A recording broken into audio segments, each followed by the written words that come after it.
Howdy ho, Arkansas Pilgrim here again. Sorry, kind of hot, sweaty, and disgusting as digging out a stump and with a pick and a chainsaw and some other stuff. And on that note, I have a redneck repair or tip for you concerning chainsaws, so stay tuned.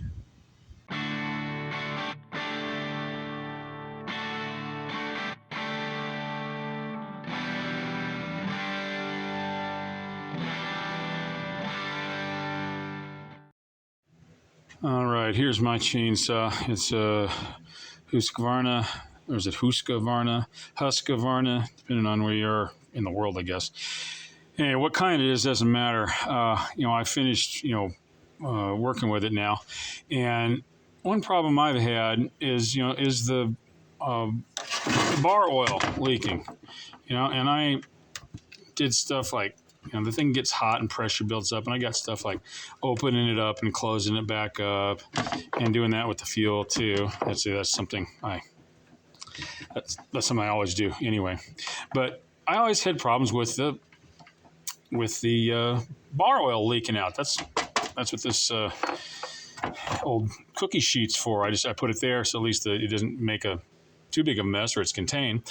But I watched, there's been Chickanic and small engine Saloon, and they have a lot of great tips on how to deal with small engines. And Bree over at Chickanic showed how to open this up and how to clean out things. There's certain other things you can do from to keep it from leaking.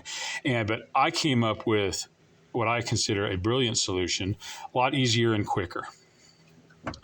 And it's best to just show you instead. First, you want to take the cap off, get that out of the way, and get your bar oil. And a trusty funnel. And then just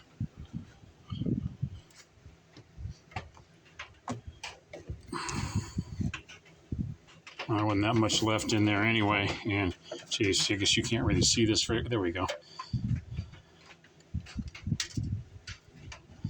And hopefully you make less of a mess doing that than you do and just leaving it and letting it leak. But hey, here's your redneck chainsaw tip for the day. I have found it very helpful and quick and easy. So hey, I guess you guys, thanks for watching, and God bless you all, and see you next time.